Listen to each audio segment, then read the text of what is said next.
German is my absolute favorite language. Is it? Yeah. Oh my God, no way. Yeah. Ollie's giving me the thumbs up, which means, Anna, get going.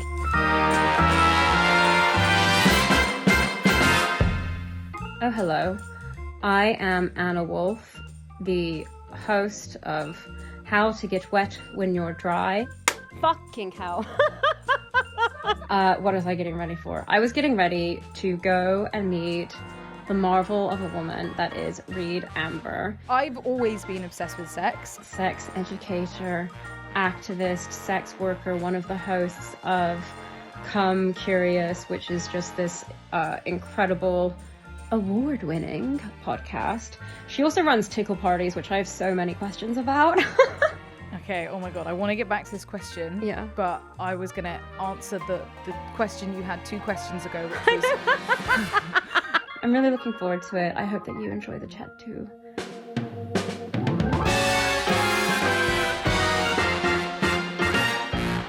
Okay, so today's guest is Reed Amber. Hello. Sex educator, self-proclaimed anti-shamer, activist, host of Come Curious podcast. Of course. And you host Tickle parties galore. And please correct me if I'm wrong, but I've described you as basically the person single-handedly teaching Brits it's okay to say the word vagina without physically cringing. Oh, I love that. That's beautiful. I hoped that you would like that. Yeah. It's no easy feat. Yes. But you're doing God's work. Thank you. I've also written that you're funny, you're fearless, you're fabulous. And I think you've also just celebrated 1 year of sobriety. Yes. Am I right? Yeah. A month ago, celebrated 1 whole year of being drug-free, baby. Congrats. Woo! How do you feel? Incredible. I feel incredible now, but if you had asked me 6, 7, 8 months ago, I would have been going through the worst hell of my life through early sobriety. It is no joke. It is no fucking joke. Yeah. Okay, what did that look like for you? Oh, probably the most insane I've ever felt in my entire life. Yeah. Because I relied so heavily on drugs and alcohol to be my coping mechanism through all of the bad thoughts, all of the ADHD, all of like the mental health issues and OCD. And when I took that coping mechanism away from me, it was like being a baby. It was the first time that I ever had to feel things, and my safety felt so. It was horrible. Yeah. My safety. I've never felt so unsafe in my life, and just like unsafe on my own, unsafe in my skin, unsafe being out because I relied so heavily on drugs and alcohol to carry me through. And I went through crisis mode. There was a time when I literally was in the bath crying, like calling the crisis line because I was like, I am going insane. And that is just a part of like when you've been an addict for so long, you have to relearn everything again. It's wow. So firstly, like a huge congratulations. It always makes me this is when my American comes out, and it almost makes me want to tear off of it because I know how hard it is. Much like teaching people to say vagina, it's no easy thing to do. What do you think people misunderstand the most? Is misunderstand a word? We're going to say that it is. Yeah, like what's it called? Like what are the myths? Yeah, misunderstand, if that's a word, the most about or like stereotype maybe. About addiction. Oh man. Other than everything. What I'm seeing, especially online, is I'm seeing that people are very angry at addicts because it's their choice. They want to put themselves in this mess. They could just stop at any time and it would just be really fucking easy. And they are not only destroying themselves, but destroying their lives and the people around them, which means that they are not human and they get dehumanized a lot, rather than actually understanding why an addict is an addict. Often or not, an addiction is a symptom of something much bigger that they're running away from. Also, it doesn't make sense to me, right? Because statistically speaking, pretty much everybody is going to be affected by an eating disorder, which is, in my opinion, having had one, a form of an addiction, or addiction in itself, or mental health struggles, and so it doesn't make sense to me why we walk around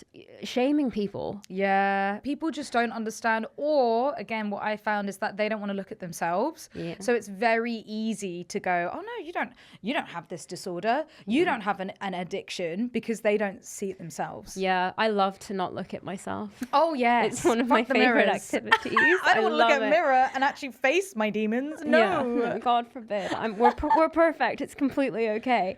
Question: how did you get into sectionally? How did you get into sectioning? No, how did you get into sexually enlightening the world? Please tell me.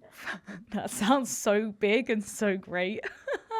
So I've always been obsessed with sex. It was an absolute hyper-focus, special interest of mine. It was all I thought about day to day. I couldn't understand the shame that people felt around it, and also why I felt shame and why it was so stigmatized in society. It made no sense to me when everybody has sex, when the whole world is quite revolved around sex, whether or not it's like misogyny, power, even if you are asexual yourself, the whole world is still around sex.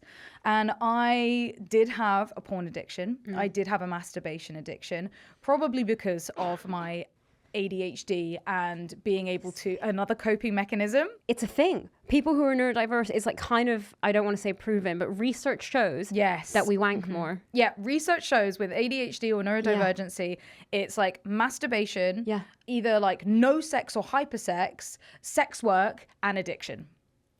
I mean, that is basically... Was that 3? Yeah. I hope so. It's like me in a nutshell. That is my whole life. When did you get diagnosed, by the way? Only this year, early this year. It's mad how that happens. Yeah. I didn't get diagnosed until I was 2 years into sobriety. Wow. Because it is because like the coping mechanisms are gone, and then you're like, fuck, this is what I was trying to numb. Like this constant feeling of... Did it ever play out in your love life then versus now? Out of curiosity? It was all encompassing and all of the above. Also, I've got so many questions about your sobriety and your addictions as well. I want to know everything. I feel like we must be the same person. Oh no, I find this with like pretty much every single. It doesn't matter like, you know, how old somebody is. If like they've been through something similar, it's always you know.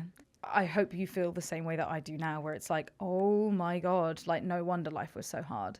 And how easier life can be when you're taking away that thing that is just destroying you over and over again, but you're also relying on it. So it's this vicious cyclical cycle that you can't get out of. It's horrible, but we're there, baby. Well, how long are you sober for? Coming up to, 3.5 years. Oh my God, it's so mad. Exciting. Like I still feel like such a baby because it is, you are just learning how to life. I don't know. I feel like I've grown up a lot. Like I feel like I've got my shit together now, except for when it comes to like my finances. There is nothing like self-growth than sobriety. Yeah. It is insane. Like all of the stuff comes flooding at you and you're able to tackle all the things that are so difficult in life. Yeah. And then you can finally work on yourself rather than running away with all drugs, alcohol, whatever the addiction is or whatever the compulsion is. Yeah. I hate running, but like I loved the running away. Yeah. That I was very good at. Can you please tell me, because obviously you get sober, you're fully cognizant, we feel everything. I feel like for myself, emotionally and physically, a lot more. Yeah, amazing. Yeah, it is amazing, right? But it's also hard. But it's also hard. But having sober sex for the first time or dating sober for the first time was a real thing for me. I saw that you do tickle parties. I do. I want, firstly, like I want to know everything. But secondly, has anyone ever slipped out a fart? And how do you handle in what you do if something embarrassing happens? Because I personally cringed a lot more in early sobriety, and now I kind of give less of a shit, but still a huge shit. Okay, oh my God, I want to get back to this question. Yeah. But I was going to answer the question you had 2 questions ago, which was, and try and go in chronological order, because I feel like I only got to do a half answer there. So you asked about me being like a cult leader, guru, sex person. What was the term that you used? I can't remember. That person, that... Wait a minute. Too many words. Mean nearly the same thing, but still they're different. Nobody can learn all those words. I'm going to bed. How? Okay, so I was obsessed with sex. I got into the porn industry because I was obsessed with porn, obsessed with masturbation, and I wanted to create porn that I wasn't seeing. I was only seeing like the gross stuff free online. I was like, there's got to be a better way. So I ended up getting into porn, and at the same time, I met my business partner, one of my best friends, Florence, who I do the podcast with. This was on a porn set. And then we just hit it off, and we decided, because she had a film background, I had a TV background, and we decided to just have open and honest sex revolving conversations on YouTube. And we posted every week, and it just exploded. And lots of people just were watching it. Some people hated it. But what changed it for us was when we had a message back from some girl who had just gotten out of a really difficult relationship, and she was suicidal until she saw our content.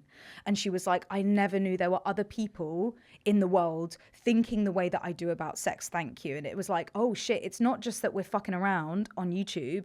This is really meaning something to people.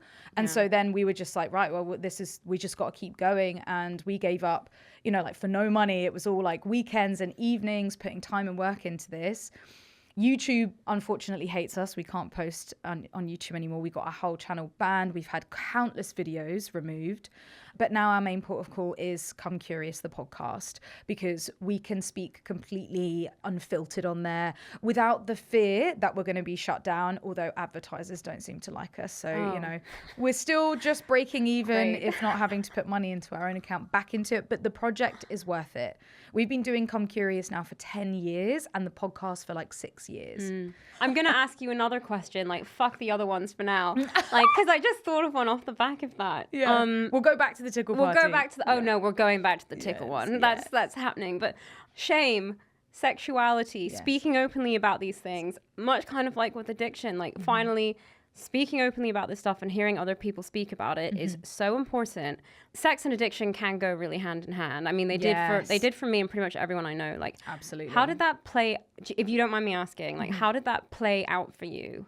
I think a huge part of like my escapism and my validation came from sex and came from attention, not just from women, but mainly from men. You know, I am pansexual, but it was specifically the attention from men that I craved and obsessed about so much to make myself feel wanted and loved.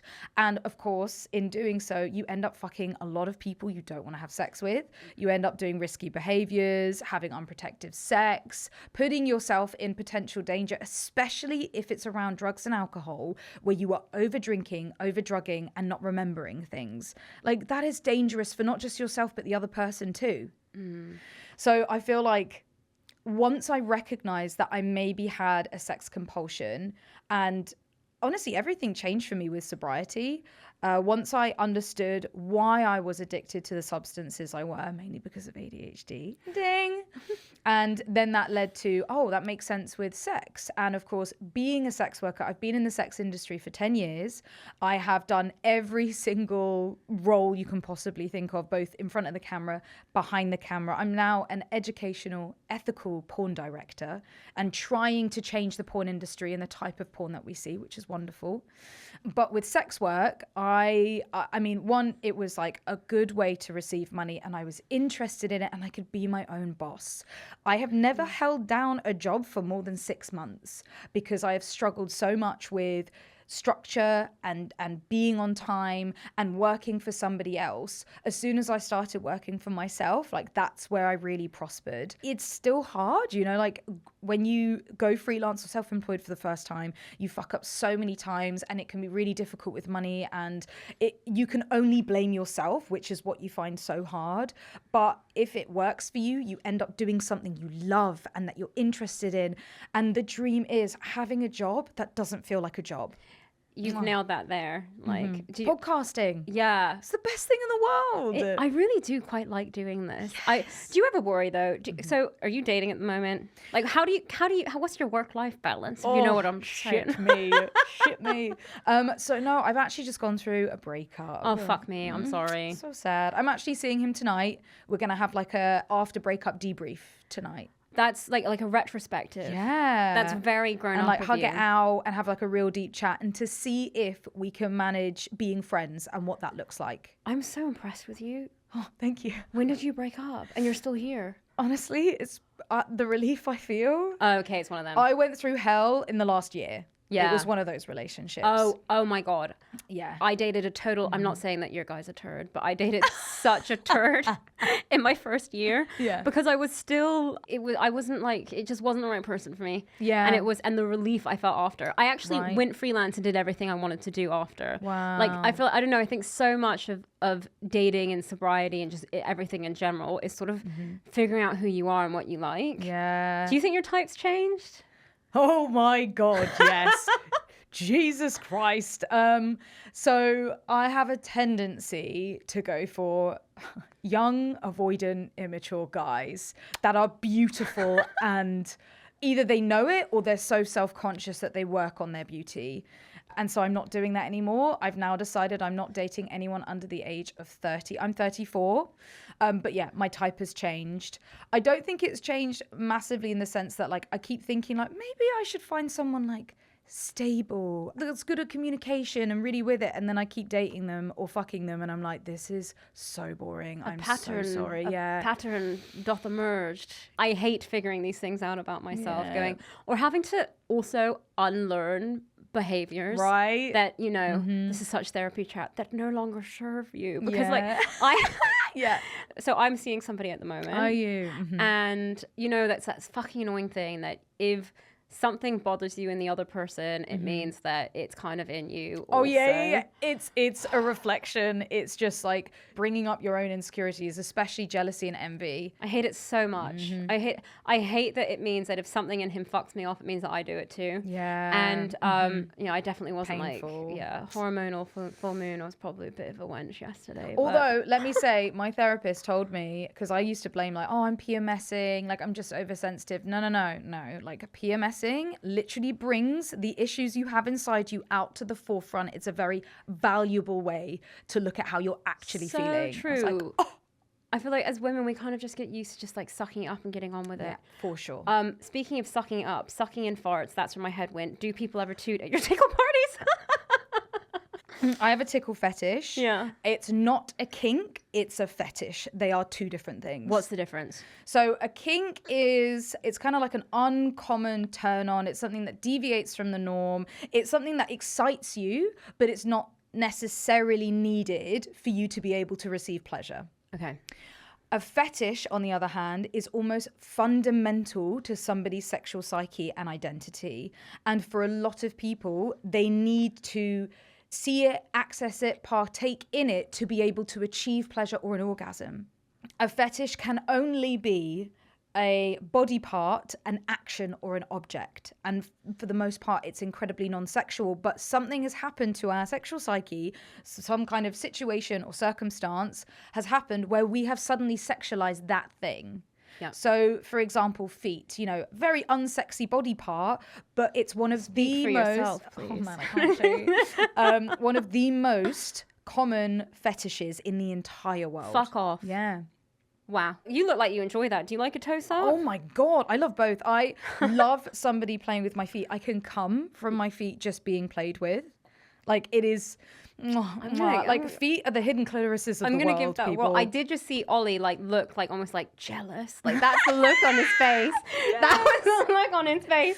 Feet are such an underrated erogenous zone, and I also love feet. You know, if somebody really enjoys their feet being played with, kissed, sucked, tickled, like I'm all over that shit. I love it so much. I don't know why. It's just delicious. Well, you're giving me like so much food for thought, and you're giving my partner like food that's going to go in his mouth. Hey, that was a really, really, really horrible, disgusting connection. No, I love this. Please go and have your foot fetish fantasy. You know, you need to like start off with the slow massaging and then like have the mouth and like feel what feels good. You know, if between the toes doesn't feel good, then just say. If like a certain part on the foot feels nice. If it's hands you prefer, not tongue. I do love reflexology. Oh.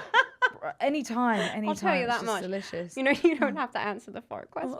No, I'm coming there. I'm coming. Okay, I can't believe this. This is like unintentionally become such a central part to the show. We need to like this. The title is the fart podcast. Oh, you know? I just can't believe it. Asking the fart question 4 times in a row. Like cue the humiliation, degradation kink. Let's fucking go. You know exactly what I'm talking about, Gary. And I'm talking about you and your sewage. All the refuse collects here like a stopped-up cesspool. Put a price tag on it, and you sell it without even batting an eye. Doesn't the smell ever bother you? I have this tickle fetish. I figured out where it's come from, which is why there's a lot of shame involved. Okay. And, you know, like, who tickles you when you're young? Where does it come from? It's family members, it's friends, it's like awkward, it's uncomfortable. And because fetishes develop through adolescence, through teenage years, often or not, they can be shrouded in discomfort. It's harder for women to accept their fetishes than it is for men. I'm not surprised. Why is that, though? I think women blame themselves and overthink about them. Yeah. And I especially overthought about mine. You know, like, I had real bad OCD, intrusive thoughts around, like, I'm incestuous. Like, what does this actually mean for me? And like why? You know, why tickling? But I'm not the only one. So many people out there into tickling. And also, if you have a fetish that feels really weird to you, there are hundreds of people out there this also is the, with the same fetish. It's like, I thought I was so alone with the drinking stuff, or the thoughts that I had, or how I felt about my body. Yeah. And then you just find out, oh God, no, you're not. Like, there's, you know, the whole, there's someone for everybody. Yes. The more you run away from something, the more, like, you will isolate yourself, instead of just jumping in and owning it and talking about it more and doing the research and listening to the books and podcasts. But I also love tickling to the extreme. You know, tickling sounds like a really cute fetish. It's not. It's really fucked up. I've actually had to warn my photographers for my party, which I'm having this Friday, that, you know, just sort of doing a little check-in. Are you okay with this is tickling, this is extreme, there is heavy bondage, and there is also CNC play. CNC means consensual, non-consensual play, so it's like a role play. Okay. So it's basically your ravishment fantasy. Okay. Do you have a hair in your mouth? I did have a little hair. I have to blow my nose because my ears are popped. Okay. Okay. Good. Every time And scene. Okay. I had to ask photographers if they were okay with people saying phrases like, no, stop, please stop tickling me, I don't want this anymore, to the point where people are screaming and crying. Because of the tickling. Because of the tickling. It's an extreme form of torture. I also want to state, I do not condone tickling, non-consensual tickling of anyone of any kind. Don't do it. Don't like it. Don't do it. Fucking do it. Same with, like, parents doing it to their kids. If your kids say it's stop, horrible when you're scared though as a stop. kid. Yeah. Because you don't want it. Yeah, It's absolutely. true. Can I just say though, I can so see how that would make you come. Yeah. I can so see that. Right? Oh my God, I can so see that. Look at me, I'm elated. Yeah. It's like I've learned something new. Like, fuck. So yeah, it's lots of people hate tickling. It's very triggering for them. And for me, instead of me turning into a phobia, it turned into a fetish. Yeah. And it was something that, like, is all consuming. And I also thought I was such a freak for so long being into it, especially like the sordid, fucked up fantasies that I have. But the farting, okay, I promise I'm coming back to this. So a lot of people like it to the extreme, and wetting themselves is another part of Does that. that happen a lot? Yeah, I mean, I'm fully into that, but You it's like it actually, good? yeah, I really love it, Good but for it's you, really Reed. hard to be able to pee and be tickled at the same time. It's like a really weird body switch off. And I did actually tickle somebody who was a dom for the first time. He'd never been tickled before. He was a tickler, you know, he liked tickling me. He became the tickly. And he accepted, yes, tickly. And he accepted that I was going to tickle him, tie him up, and he farted. And it was the most magical experience. For me, that was better than a safe word. Was he humbled? It was, yeah, he was, yeah. And I was love like, seeing guys humbled. I'm into that. And he was, yeah. Was it he beautiful. embarrassed? Yeah. Great. But that's what I loved about it. So you don't get embarrassed at all? Of course I do. I would of love to hear about course. this, because you are so fucking Yes. like ballsy and bold, and Thank you. I love saying things in threes, but I'm just going to move on because I can't think of one. I felt really sexually insecure when I was drinking, whereas Oof, now yeah. I just feel like fab. Do you still get insecure, or do you still feel shame in any way? Yes, I feel less shame about my kinks and fetishes. I'm almost unashamed, which can scare a lot of people. But what I've been learning is that shame is a huge part of what makes my fetish enjoyable and exciting and gives me that adrenaline rush. If I abolished all the shame and all the embarrassment, then I don't know if I would enjoy it just as much. The only way I started owning it was to face my fears. And if there was anything that made me feel uncomfortable, I would push myself to talk about it. I mean, shame kind of alleviates itself when you speak about things, but also I like that you're saying that you don't like fight off the shame, because I think it's also really possible to sort of, you know, berate yourself for not feeling peachy, or to not have the ability to sort something out, or to be completely perfect. Or I mean, insecurities fluctuate. There are some times in our lives that we're going to feel like amazing and sexy and confident, and then there are other times that little tiny voice in the back of our head just gets louder and louder, and it's up to us. It's our responsibility to notice that little voice and quieten it when it's getting too loud. It will always happen. Anything can kick us off. The more you focus on things, the more you focus on that like self-flagellating, insecurities, putting yourself down, the better you'll get at being able to notice it, and then you'll be able to squash it before it gets too big. Totally. It's when it sort of is given the opportunity to develop a life of its own. Exactly. I mean, I say opportunity, and I'm even wary of saying that because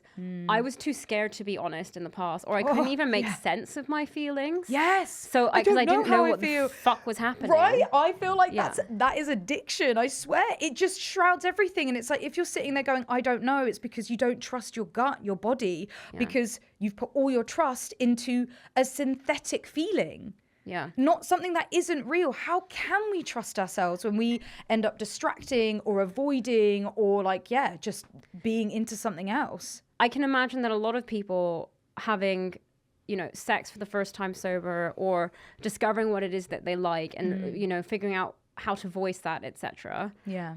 Like, what could you say to somebody who is trying to do that and feeling insecure? Like, how did you or do you come over that insecurity in a sexual capacity? I myself have also had disordered eating and body confidence issues. And I think we all did, especially if you lived through the 90s, of how evil that was. Like the ring of death, where they pointed out everybody's insecurities, and the way that our parents speak to us about weight and their parents speak to them about weight.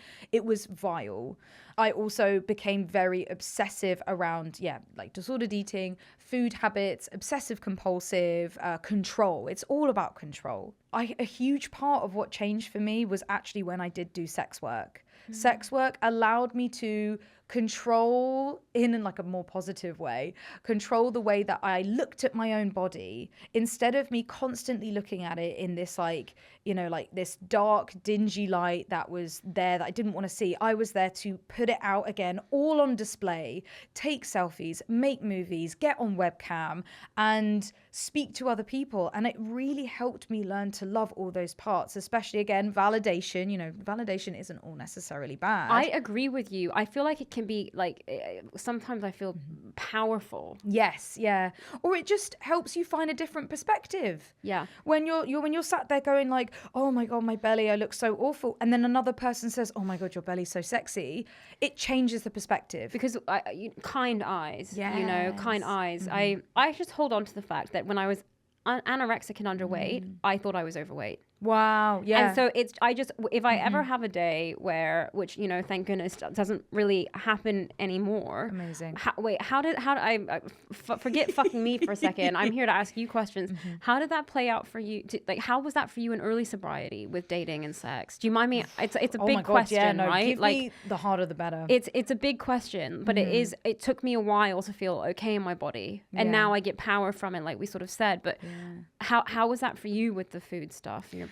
So food, I definitely, like, probably my worst time was around uni, even before then, and I would put it on OCD. I remember just being like, oh yeah, I'm really obsessive compulsive and I'm trying to save money, so I just would eat really cheaply, or would just like try and eat whatever's in my fridge. But most of the time that was just me eating salad. Like, oh, you can eat cheaply and eat well, you know? And salad is great for you, but not when it's stopping you from eating the things you want to eat. And actually enjoying that part of you. Like, I fucking love a salad. But also, if I want to eat a donut, like, I'm not going to obsess and berate myself over it, because that's the issue. And then you feel like, oh, I can't have that because I had that donut, for example. So with sex, especially through I mean, again, I was obsessed with sex. I remember the first time I had sex, I was so like horrified at my body being naked around another person. I remember hating my boobs because I grew up with the porn that you saw, which there was a stereotype of a porn star, and that was very blonde, very white, huge titties, tiny little nipples. Titties. Sorry, I just love when people say titties. It's so underused nowadays. Like, bring back titties. Anyway, sorry. I love titties. And that just didn't look like my body type. That didn't look like my boobs. I remember being like literally so terrified to take off my bra. You know, I was like, sure, you can look at my vulva, but you can't look at my tits. That took me a long time to get over. And I even remember like having a lot of sex in the dark and having sex intoxicated as well, because getting naked was so terrifying, you know, that someone was going to see these parts of me, that I had built up this story in my head that I was unattractive, that I wasn't normal, especially with all like the nitty gritty stuff like nipple hair, like ingrown hair on your pubes, butthole hair. I've got a lot of butthole hair. It's just the way it is. Big up butthole hair. Big up the butthole hair. Woo! I've lasered mine all off, actually. Now I miss it. No, we've spoken about it. Exactly. Thigh hair, hairy toes, you know, mustache, and all these things that I was forced to believe were very unfeminine and unsexy, and realizing that like, oh my God, it's just human. And this isn't anything to do with me. This is the way that society has built this idea of what is attractive. And that's not even fucking attractive. All of this stuff, to me, it links back to, we're just sold all of this fucking bollocks. Yeah. And it's like, well, how about we just live? Yeah. How about we just, you know, get a fucking life and live and enjoy ourselves, and everyone just shuts the fuck up? Yeah. Do you know what I mean? Like, why? We should just live in harmony. I'm seeing it better now, you know, like there are more conscious media. Fashion is becoming slightly more conscious. It is happening, but it's going to be a slow change. It's so important to like laugh about these things also. Yeah, I mean the fact that like I wouldn't show my tits off because I had nipple hair, you know. You've got great tits. Thank you. You've got great tits. I didn't like my nipples either. Yes. And then I've been told that I've got great nipples now. Right. So. This is what sex work did for me. I was able to harness that power and really show it off, and also do something that I was so interested in. It wasn't just about the sex. It was about learning why people got off and what they got off around. That I found so fascinating, that I wanted to understand, well, why is it that specific thing on that person or with that person or a fetish that gets you excited? That fascinated me. I remember my boobs, me being like, oh yeah, you know, like my boobs, my nipples, they're just so big. They just cover up my whole tit. And they were like, oh my God, it's the best thing ever. That's so sexy. And I was like, no fucking way. Really? People think that's sexy? Okay, maybe I should find that sexy. Because it's nothing even to do with them, really. It's just the confirmation that, you know, we're sold bullshit. Yes. Mm-hmm. You know, especially with the porn that we grew up with. Oh my God, porn is horrible. I have to say, I did get addicted to porn for a little bit too. Oh, same person. Back in my, you know, sobriety, I did get addicted to it. I remember I was living back in Germany, and I like discovered it, and I just locked myself in my room for a good chunk of time. Yeah. Love honeyed it up. Yes. It's like when you first find that you can have an orgasm, and you're like, okay, I'm going to do like 8 times in a day, you know? Yeah. And you're just like, oh, I'm hurting, and why do I have thrush now? You know? But it's true. With the porn addiction, it does get darker and darker, and you desensitize yourself too. And then like actual intimacy became like less appealing to me.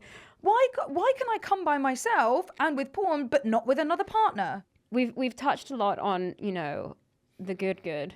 How do you deal with it when someone is doing something to you that is objectively shit in bed? Right? Because I used to, like, again, BS, I would never ever like pipe up. I would just not say anything. I get really resentful, being like, you finger like shit in my head. Yeah. It's like, yeah, great. And you're just there like, yeah, you're just like, Or like when it hurts. Oh my God. You know, exactly. And like your fanny is as dry as the desert. You're like, I'm giving you all of the signs. Especially but God forbid, with alcohol. Oh my God. Oh my God, that's a thing. Alcoholic dryness. Yeah. It's true, because you're dehydrated. And it's a nightmare with condoms, because condoms can also be drying. And you're not thinking, oh yeah, I'm going to use lube with a condom. And if you're also drunk and you're fucking with a condom, it gets dry. It's going to split. It has more risk of split. Fountain of knowledge. Use lube. You know, like give yourself a little like tester. Just be like, sorry, let me just grab like a little bit of lube. Don't use loads of lube. You just need a pea-sized drop just for that initial penetration. Just a pee. Don't go pee. crazy. How do you guide someone in a nice way when someone's doing something objectively shit? Because I try to not get angry face, and I know that's bad, but I get angry face. Yeah, it is really hard because you have all this expectation and build up, and when it doesn't go right, it is hurtful and it's disheartening, and it's very easy to blame the other person. But I truly believe that there is no such thing as bad sex, just incompatible sex. I so agree with you. And so if I'm in a situation where someone is doing something that isn't really feeling that good, firstly, I can't blame them. I also have to be aware that I need to be aware of my own body and what feels good and what doesn't feel good in my body. It took me a long time to realize that. You know, maybe you thought this too. Oh my God, big porn-sized dicks. I want them so badly. Yeah, no, right? I don't. No. I really, really don't. And you find that out the hard way. And you go, actually, no, I really love an average dick. That's my boyfriend dick. I call it boyfriend dick. Boyfriend dick. Just right. Yes, you know? just right. Because I want to be fucking pounded, and there's no way you're going to pound me with that giant dick. I'm sorry. But again, it's the fantasy versus the reality, you know? And there are so many other people with vulvas out there that will be able to take your giant, beautiful dick. That's wonderful. There's someone for everyone. It's a key in a lock. You got to find the key in the lock. Find your perfect size. Mwah. You're a poet. The poet. I found a way to say it nicely now. Oh, amazing. Which is, I lace it with a compliment. Yeah. Being like, Beautiful. oh, it feels really good when you... Yes. So positive encouragement works so much better than being like, don't do that. Yeah. That doesn't feel good. Get the fuck off of me. Yeah. Like, oh, I really like it when you do this, or I really like it when I do this. Yeah. Sometimes you can show, and that can be really exciting. If they're fingering you or playing with your clit one way and you're just going like, I'm just not really feeling it. You know, be like, oh, like this. I'm going to show you. That can be a really sexy way. I love that you braced yourself. That can be a really sexy way to get them involved. And what I've done before is if somebody, say if I'm giving a hand job, again, very hit and miss depending on the penis you're working with. But I always ask, like, how do you wank yourself off? I want to see how you stroke your dick so I can mimic the pressure points. How do you do it? How lightly you do it? How hard do you grip? Where are you holding? Are you going over the top of the head with the foreskin? Are you just circling around the head? Is it that you're just playing with the shaft? Because every dick is different, and it's the same with every vulva. Dick is. You should have an audiobook. I'm serious. I've been told we have 10 minutes left. I'm really proud of us though, because I feel like we have stayed kind of on track. Yeah, we're doing good. I think that's really good for us. We're doing good, apart from like the intrusive poo question that kept popping up.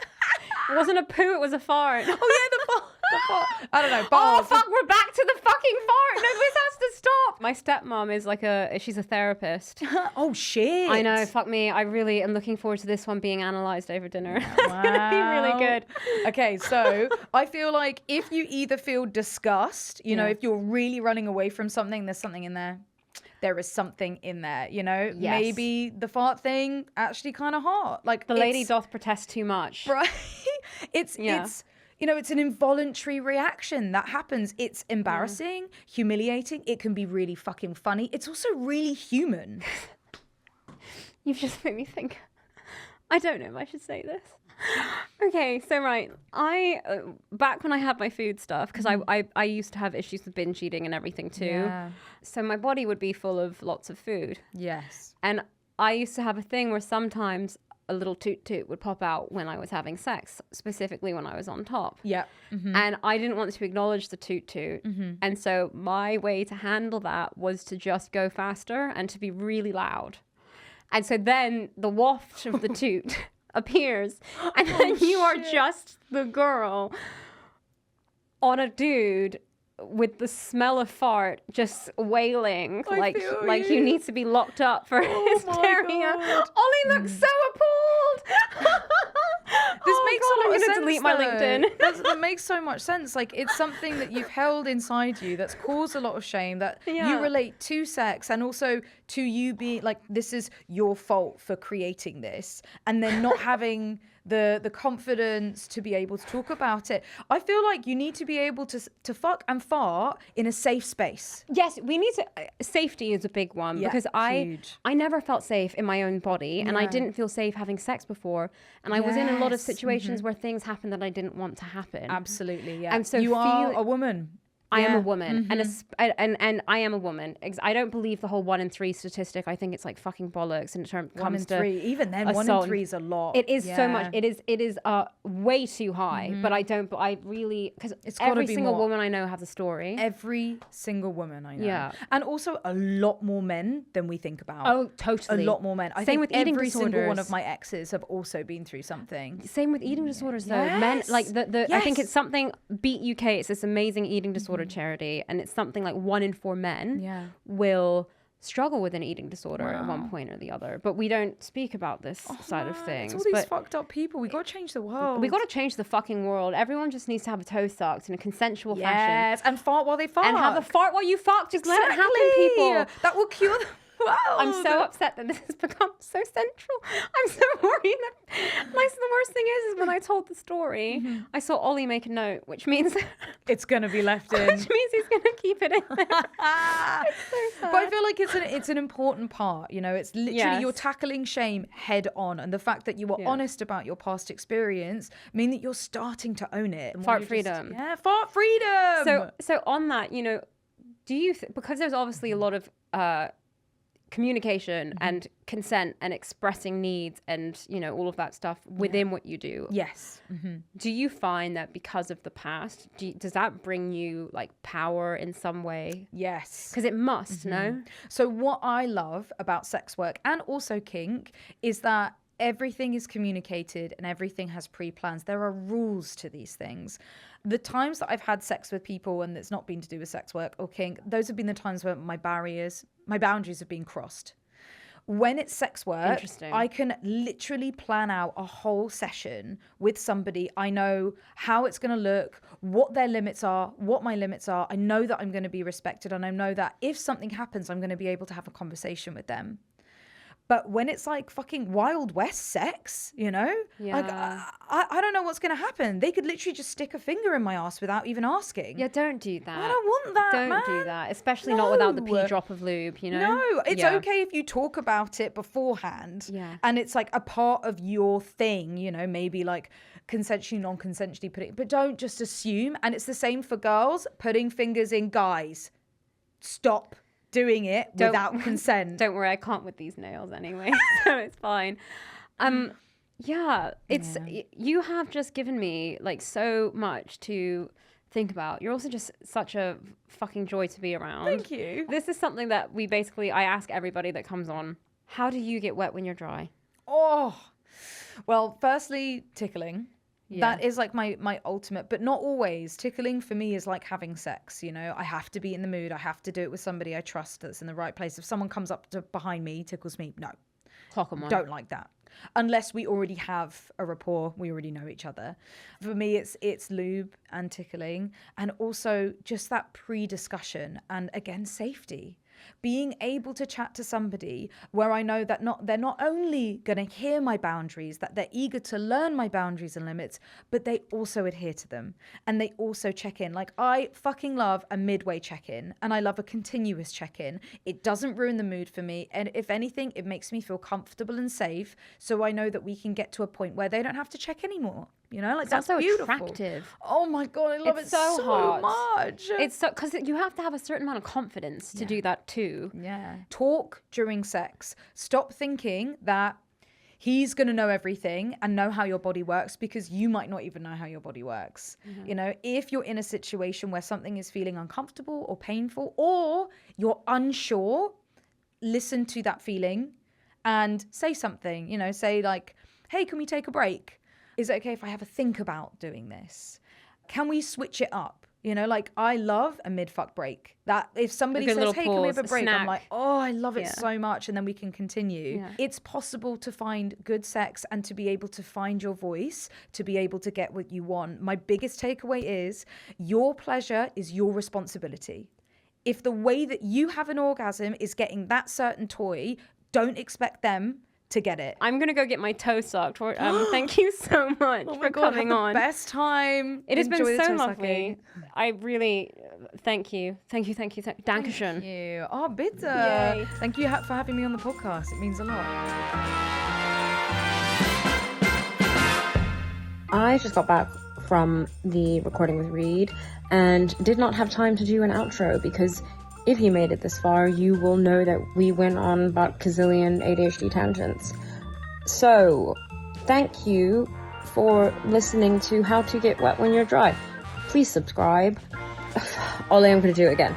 This has been How to Get Wet When You're Dry. Thank you so much for listening. You can get it wherever you get all your potty things, and it's on the tube too, the YouTube, so you can find it there. And subscribe. It would be cool if you subscribed. We'd like that a lot. So see you soon. I feel like I nailed that one. That's an unbecoming smile.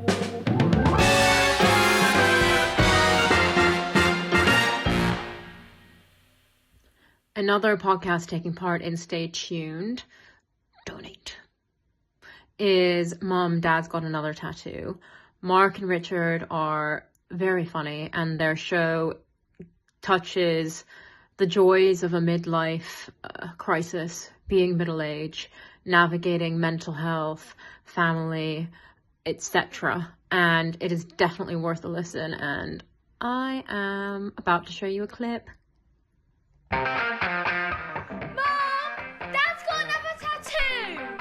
This is Mum, Dad's Got Another Tattoo, the podcast for men navigating midlife. I'm Mark, and together with my co-host Richard, we're going to work out whether we're having a midlife crisis. Spoiler alert, we are.